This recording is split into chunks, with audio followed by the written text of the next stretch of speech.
So I looked at my calendar today and it said 4 more sleeps until Christmas, and that made me a little bit nervous. Yes. How about you? Me too. Hands up out there. Oh, actually, thumbs up. Who is ready for Christmas? If you're ready for Christmas, send out a thumbs up. I If, can't even. if you're not, maybe give that little mean face. The guy who's Pouty. That would be me, because I'm not ready. That's me right now, too. I'm a little bit stressed out, and Christmas is a stressful time. It is.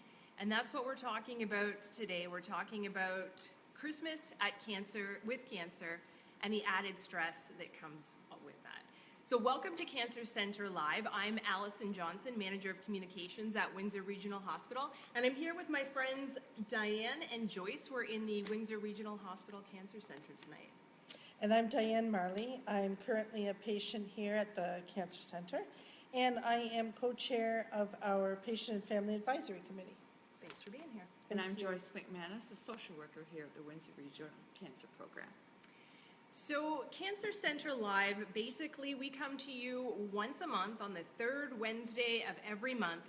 We bring a question and a topic and some really awesome guests. But you are driving this conversation. It's all about you tonight. So what we want you to do is share any thoughts that you have throughout this conversation. Post your questions, post your comments, any tips and advice. And so again, the topic that we'll be discussing today is Christmas with cancer. And I've got a couple of questions that I'm hoping that you'll think about throughout this webcast here. Number one, and this is for everybody, if you're a patient, if you're a family member, what is something that you can do for somebody who has just had a cancer diagnosis or somebody going through the holidays and going through treatment at the same time? What is something that you can do to help make the holidays a little bit brighter for that individual? And conversely, because I know, Diane, you'll say that this is true, even the people with the best intentions, you know, you can do things wrong and you can make the holidays even a little bit worse for somebody who's already struggling. So what should you avoid doing this Christmas or avoid saying to a loved one who's going through the treatment? So again, please share any tips, advice, what has somebody done from you, or what should somebody absolutely not do? And in the meantime, we're going to get started on this conversation here, and I want to thank Diane for being here tonight and sharing your story. Diane was diagnosed with cancer just a few days before Christmas a while back, and tell me about that story. Well, it was January the 20th of 2012. December? December, I'm sorry. December 20th. You got to come on next month. I know. But do you see how I put that into the back of my mind? Yes. It was my daughter's 22nd birthday. And up until that day, the 20th of December was one of the best days of my life. I had my baby. And I went to the doctor that day thinking, you know, I'm just going to get a few test results. It's not going to be a big deal. And it's certainly not going to be cancer. And as it turns out, it was. And so I had to go home. I don't lie to my kids. I had to go home, and she'd say, "It's okay, right, Mom? It's okay." And I had to say, "No, it's really not what we thought it was." And our lives changed on that day. And that day was 4 days before Christmas, 5 days before 20th, Christmas? yeah, the 5 days, and her birthday, which was terrible. Right. So take me through, you know, that time. Did you finish your Christmas shopping at that point? I was not done my Christmas shopping. I was lost. I didn't know what to do. We told my immediate family, my sister, brother, my mom. But other than that, I wanted it kept quiet. I was in denial. I thought if we didn't talk about it, we didn't tell anybody, it's not happening.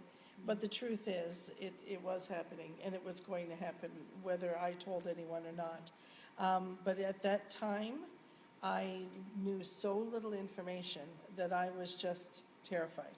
I was terrified. And it's one thing to be terrified and have the opportunity to kind of just sit and think about what that means, right? But I've met some members of your family. I know you're a very close family, so you probably had a few things planned that week. We sure did, and it you know, it continues on because everybody else, I mean, everyone worldwide really is celebrating, and it's you. It's It's your private you that is in this state and in this turmoil. And I had hoped that I could just continue on like, oh, we're just going to have Christmas. It's just Christmas. It's just not. There's no way. Joyce, I'm guessing that you probably hear this story a lot from patients who see you with questions about how am I going to go through this next couple of weeks, knowing that this time, you're there with family who sometimes that's a challenge anyway. And now I've got people, do I ask this question? Do I not ask them? Do I tell them? Do I not tell them? What advice do you have for people? I think it helps if people can think ahead of time as to how much they want to tell people. And like Diane said, who you want to tell. And that really is individual as well for people as to what their comfort level is. Sometimes people don't want a lot of people to know, but it takes a lot of energy to keep that to yourself and still pretend to be enjoying Christmas. But you don't want to make other people feel like, oh, we shouldn't enjoy Christmas either because Diane just got diagnosed. So you're kind of in a quandary with your feelings up and down and all over the place. So I encourage people to think about who they want to tell, think about what they want to say to people when they say, wow, you're going through chemo, but you look so good. And maybe you do, but you don't feel so great. You don't, that's for sure. So think about what you want to say, some good comebacks, and look after yourself. Look after yourself. Put yourself first. What would a good comeback be? And anybody who's listening right now, I'm curious what your thoughts are too. What would a good comeback be? Did you have any comebacks? Well, I think one of the biggest maybe mistakes I made was to think that I needed to act like nothing was going on. I should have given myself a little bit of a break and realized that it wasn't going to be the same way. So as far as at that time, at Christmas time, I really was in denial. I really was in like, if we don't talk about it and if we just soldier on like we should, it's not actually happening, but it really is. And anybody out there who's dealing with this right now, give yourself a little bit of a break. It's not going to be the same Christmas as you have every year. It's simply not going to be, but it does get better. It does get better. And it sounds exhausting trying to keep that in and keep really up was. a front. And Christmas, I'm exhausted and Christmas hasn't happened yet and I'm healthy. So I can't imagine. I think that give yourself a break is probably some good advice. Absolutely. We have a comment here from Janine. She says, it's best to ask the patient how to be of help. Is that the right approach, you think? Absolutely. Because I made a huge mistake at that time in not telling some of our very good friends that are like family to us. But I did that sort of to spare them. But the fact of the matter is, you're going to end up telling them, and then when you have to tell them later that I've known since December the 20th, and now it's sometime in January or February, it's just not, it's difficult. And it's difficult for them because I think they would have liked to have helped. They would have been there for the family. Right. They probably would have finished my shopping for me, or So did you actually go out and finish your shopping? I really did. I took my husband with me, and I said, we got to get this done. Yeah. And it was a disaster. That's what it was, because I looked at everything as though this could be my last. So I asked for something for Christmas. We're sitting in a Canadian Tire, looking at a great Christmas gift, and I broke down. I broke down, and I said, "Don't buy that for me." And he said, "But you want it." And I said, "But I might not live to use it." And I said, and I broke down right there, and I cried, and my poor husband looked at me and said, "Should we just go to the car?" I guess we should, because it was terrible. It was a terrible, terrible feeling of not knowing what was going to happen to me. Am I going to live? Am I going to see another Christmas? It's very, very, very stressful. And like you said, if you had asked for help, maybe you wouldn't have had to be in that Canadian Tire in the first place. Did you get the gift? The following year. I wouldn't let him get it. Oh, yes. Good He man. remembers. Yes, yes. I just put it on the list for the next year. I think that's part of it too, for the person who's the patient and even for the caregiver to say to children, extended family, what you need. Yes. It's particularly for women, we're not good at saying, you know, I really could use some help with the dinner. Can you bring such and such? Potluck. Yeah, that's Absolutely. exactly it. And because we really bill Christmas and our holidays as big things, and we like to do the traditions, but this year with a cancer diagnosis may not be the year to do it all. So we have to kind of swallow our pride and say, could you bring this? Could you do my Exactly. Could you do shopping? this? Could you Yeah. wrap my gifts? Yes. Can we kind of tone things down a bit?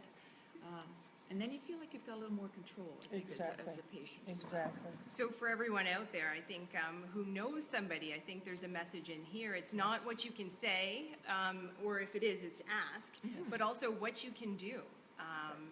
Do something helpful. Do the Christmas shopping. Do the cooking. Do all this stuff that, or what about do it with you? Well, exactly. I think for me it would have been more through my family because I really wasn't me. And looking back at that, I know I wasn't me. Right. I was too terrified.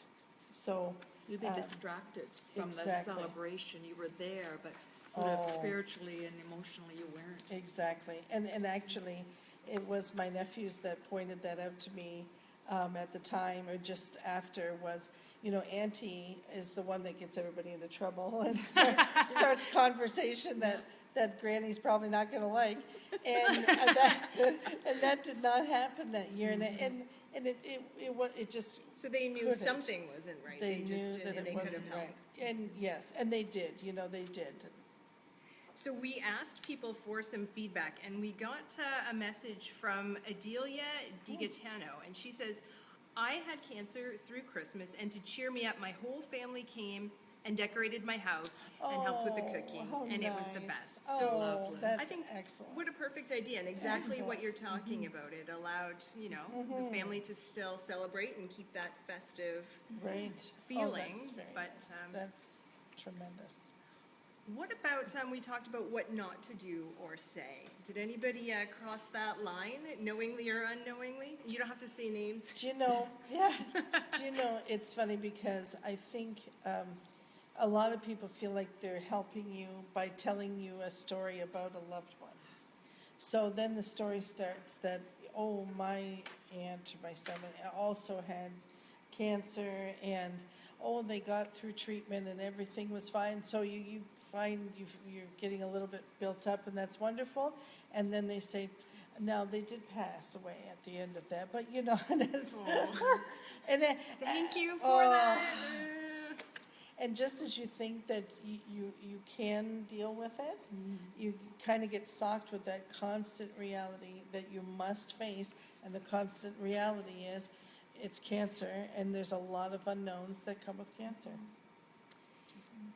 We got a comment from Jenna Lee. She says, also got diagnosed during the holidays. She says friends took turns making meals for her. Nice. So, See, and that's it, yes. All the food delivery, that sort of thing, when friends bring something, or especially if they can call like the extended family and say, what can I do? What can I bring? Yes. Are you home or are you going somewhere? Are you there so that I can bring something or do something for you? And for me, it was the unexpected visits. And even though I'm Good or bad? generally, it was good. Generally, I would say, please call. yeah, okay. Because I'm so busy. But then people realize that you're home because you're not well. Yeah, And that drop-in visit just for a moment to say, I'm thinking about you and I've got to put my arms around you and know that you're here and I'm giving you my energy and my love makes all the difference in the world. And I didn't think that would ever be me. And I loved it, and it meant a lot. that's And interesting. you're a very active, outgoing, involved woman. And then you become the patient, the woman with cancer, and you're kind of your normal life. You can't be out there doing those No. things. Now you're on the receiving end. For most of us, that's not easy, men Yeah. or women. Right. But I think in retrospect, one of the things you learned is that not only can you give, but you can receive, and it's okay. It's really okay. That's a gift to be able to receive. Exactly. And to tell yourself that you need to. especially when you're in chemo and it's hard. You need to do that. And during that time, during the Christmas holidays, I needed to allow everybody else to do their thing. Please be Right. happy, do your thing. I just may not be able to be the same as I was just because I've got this thing gnawing at the back of my mind the entire time. We have a question here. I think this one's for you, Diane. It's from Steve, and he said, did your friends treat you differently after the diagnosis? Well, some in particular, some of my friends had already had loved ones go through cancer. So some of them knew exactly what to say and do. I feel like it's hard for people not to look at you with a sense of pity, because they do. They pity you. They feel like they're very happy it's not them, and yet they don't want to say that to you. And at that time I'm very happy it's not them as well. Do you know? But all that stuff gets conveyed differently, I think. Yeah. But I think everyone treats you differently when you've had the diagnosis, and it's kit glove. You know, it's that sort of arm's length. We don't know what to do or say, so we're just going to not say anything. And that's sometimes okay, because it needs to come from the individual. It does. It's got to be hard, though, to Oh, accept and to get to that place where It is. I have had a number of people say to me, I really learned who my friends were and who they weren't, and it wasn't who I thought it might be. Oh. Some of my really good friends that I thought would be right there for me just couldn't, for whatever Yeah. reason. And others came out of the woodwork that I didn't think would even understand, and they were right there for me. I had so many people. It was such a blessing. It really, really was. So many people just to send their positive energy, and it made all the difference in the world. see everyone out there sending you Yeah, there positive we go. energy That's with right. this thumbs That's up right. right And there. it makes all the difference in the world. So if you are just joining us, welcome to Cancer Center Live. We're live tonight in the Windsor Regional Hospital Cancer Center. We've got Diane Marley and Joyce McManus with us tonight. We welcome any questions that you have or comments. Again, we're talking about cancer at Christmas and what it's like to go through the holidays with the extra physical and emotional burden, and what you can do, and maybe what you should avoid doing if a loved one is going through that situation. Joyce, I did ask you what people should do, but do you have any advice of what people should avoid doing? Making assumptions, I think, as to what this person, this family wants, to really ask first. And it may be a day that you really aren't up to company, and to not take that as a slight. That's just the way it is. It's Yes. day to day. Yes. Those kinds of things, and try to not say things that you think might be comforting, like, well, you know, so-and-so went through that, and they were really, really sick, but you know, they got through it. At the stage you were at Christmas, it's like, I don't know what this treatment No. looks like. You don't want to hear other people's difficult stories. You know, I Yes. can think of women, and this is a funny analogy, but when you're about 8 months pregnant, people start to tell you how awful childbirth Yes. is. It's the worst thing in the world, and good luck, dear, you're going to do it too. And it No Don't turning do back. that. That's right. That's right. So it's sort of like No cancer. turning back. Please don't tell me if I'm No. the patient all the gory stuff, because I'll discover how my body responds to treatment. Exactly. And And everybody's my different. cancer, even if it say was breast cancer like someone else's, my body's different. It could Exactly. be a different type, different treatment. Right. Yeah. And in those early stages, especially just after diagnosis, you don't have a way of knowing what your body's going to do. You don't even know whether you're going to have chemo. You might just have to have radiation. So you don't know what's coming. So a story like, you know, I knew somebody who didn't respond to chemo at all. And when you don't do know that. whether, that's a no-no. That's a big no-no, because everybody's body reacts differently to everything. And chances, there was a likelihood I didn't even have to have chemo, and I didn't know that at that time. But I did hear a story about somebody who did not react to chemo, and they subsequently died. And you're sitting there going, oh, you know, you just think, this is my last Christmas. I just know it. And you So, know, so as it's the terrible. person, though, with the diagnosis, how do you respond to that? Because you're in shock that this is Yeah, happening right. to you. and then somebody's trying to be helpful, but it's Right. not, how would you respond? I think at that time, because I was so confused and upset, I think I did the proverbial, oh. and then I cried in silence, like I cried by myself. And I did a lot of crying during that time. I would cry over anything, even the smallest things. And even at Christmas, just seeing somebody open a present, it would run through my mind, this might be the last time I have to see this. And there's a lot of upset. I'm a crier. I mean, a lot of people are not necessarily, but I certainly am. But the emotions are there The in one form or emotions are another. there. They absolutely are. They have to be. Yeah. And I think that's another part of it, to find somebody, be it a family member, social worker here, you're more than welcome, somebody that you really trust where you can just be yourself and dump whatever that is. Right. If you want to just sit there and cry and have someone beside you, or whatever it is you need, you do need that venting. Exactly. Exactly. With somebody who can just be there, not be afraid of the pain with you. That's right. And that's a gift. I was just going to say, that That's a is a sure gift. is, It takes yes. the exact right person, and I think that goes back to what you said of, you find out who your real friends are, but I think there are just some people who are really good at it, and it's a yeah. gift. Yeah, And it see, is. for me, it was my sister. Lovely. She would just rub my back, or rub my arm, and say, "Okay, Di, we're in this together. We're all here for you. We're in this." And even though it's a very lonely time, and anyone who thinks that you feel that lonely, you really do, because it is a lonely time, because it's you going through the cancer. But I took the love, I took the strength, I took all that with me when I came here to the Cancer Center for my treatments, and I brought that with me through my surgery and everything. It's a wonderful thing, and it's necessary, and embrace that if you can have that. And that that was my sis the entire time, and my family.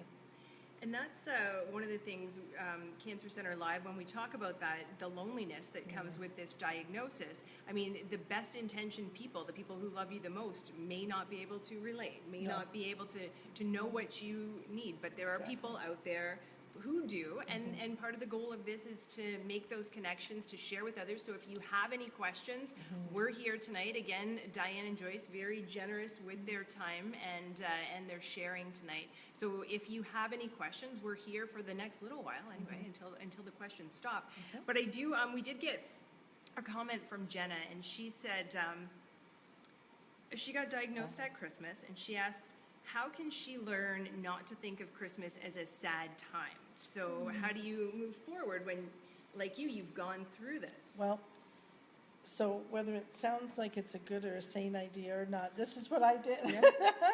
I went back on the year anniversary of all of this mess. And so I started it on December the 20th. And December the 20th of the following year, so 2013, I didn't have all of my hair back. I was still weak and still, recovering. I used that day and I called it my Change the Memories Day. Okay. And I needed desperately to give that day back to my daughter, who it was her birthday. She needed that day back. And I needed that day to not constantly be this reminder of this thing that happened to me. So I got myself going that day, and I did some visiting of people that meant the most to me during my journey. And so I came here to the hospital, and I met with some friends here that I have made in the hospital and in the cancer center. And I brought things with me, and I said, I'm doing this because I am changing this back. I'm changing it back to the way it was. And we are not going to dwell on this ever again. This was a one-time thing, and it's not happening anymore. And December the 20th is back to just Janine's birthday, and Christmas is back to Christmas. And although it was difficult, you can hear it in my voice, it's still difficult, we changed it back. And I will not, and I encourage all of you who have, and on any occasion, not just Christmas, Easter, any major holiday that means something to you, change the memories, because it can be done. We know we know what we went through, but it doesn't have to stay that way to be a sad thing. It can go back to being the wonderful time of year that it is. And it's worked. Even yesterday, even though I knew we were coming here today, was just Janine's birthday. Wonderful. That's all there was. Happy birthday, Janine. Yes. How old is she? 26. Oh, don't say that. No, take that out. Allison, take that out. People are going to do the math. People are going to do the math. Well, thank you for that. And Jenna, thank you for that question. Yes, that's a good question. I think that doesn't sound like a very easy thing to do, but definitely. It wasn't. But I had great supportive people in my corner, and continue to be in my corner, and that's why it was able to be done. So. When you think back to that Christmas, were there any good memories? Do you remember? Do you know, I know that we've talked about this before, and it's funny because I went home and I asked my family. I said, you know, Allison's asking me, was there something that stood out? Was there something that was great about that Christmas? And even though I feel like I don't remember a lot of it the way I would normally remember it, I think that the thing that stood out the most was how my family rallied around me. And they did what I needed. So if I was having a breakdown and I was crying, and you know, the room became quiet, they waited for it to be over. Somebody went and got me Kleenex, and then we carried on. And I think that was very, very important at that time. And it constantly reminds me about that support. And so it was. So they helped themselves to get through it as well. So I wanted the most of it to stay the same. You know, I wanted Christmas to be the same. So they did that as much as they possibly could, but had that respect of knowing, you know, Auntie and, you know, she and Mom, you know, is not the same. Yeah. So it was, you know, looking back, it was a blessing. At the time, there wasn't much that could be done, really. Well, and like we talked about today, what can you do for somebody? And they probably didn't know what to do either, but looking back, what they were doing, just sitting there while you cried was perfect. Absolutely It was what you needed. what was needed, yes, absolutely. So I wish you a very Merry Christmas Thank this you. year. You too, And Allison. and Janine or Jenna, I hope that you have a good Christmas and are able, and everybody out there. Joyce. Thank you, Joyce. You're very welcome. Thank you. I want to thank you both, and Diane again for being so generous with sharing. And again, that's what this Cancer Center Live is all about. And we didn't know if this was going to work, and we still don't know if this is going to work. But we appreciate all the people who have been sending comments and feeding suggestions. And we said on the first day when we launched this that you know what, if one person hears this and thinks that it's a good thing, or makes that connection with somebody sitting here, that they don't feel alone, then that's a good thing. And just today, I heard from 2 people who contacted us to say, you know what, I'm willing to share my story. And I thought when we talked about this, I thought, this is a great idea. You know, it's a tool that we can use to connect. Absolutely. But it's going to be really hard to find patients to share their story, because my goodness, I couldn't imagine being so brave and doing that. But, you know, thank you. And thank you everybody out there who has done the same so far. So again, I hope everybody has a very Merry Christmas, and we will meet you back here in the new year. We're going to start our regular schedule. You might have seen a bit much of us lately, where we were just trying to get set up and make sure that we knew how this was going to go. But so the 3rd Wednesday of every month, we will meet you back here at 7 o'clock. We've got 2 new guests lined up.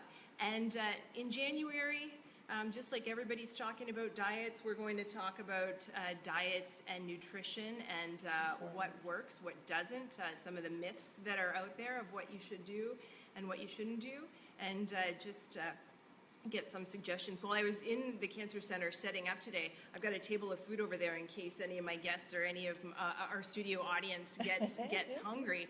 And someone was coming from their treatment, and she just attacked my table. And the person that she was with said, you know, I'm sorry. And I was like, oh, no, help yourself. But I'm just learning myself about the hunger that goes with the treatment. So we'll talk about that. It's fierce. Yeah, Really. I invited this person to join us next time, so hopefully she can get something out of it, or maybe share some tips. But right now, if you have any ideas, anything that you want to share, what worked for you while you were going through treatment in terms of diet and nutrition, please share, please post here. We'll be sending out some reminders throughout the month. And if you want to contact us, if you've got any show ideas, if you know somebody who you think would be great sitting in this chair, just like Diane has been tonight, send us an email. Our email is cancerscenter@wrh.on.ca, and cancers, sorry Diane, we're bringing this in. Cancers is CANSWERS Center. Cancers Center, and we'll write that under the post as well. Excellent. So that's it for us Good. for this year. Again, thanks to you, thanks to all of you, and Thank we'll see you in the Merry new year. Christmas, Yeah, everyone. Merry Christmas. Merry Enjoy your Christmas. holidays.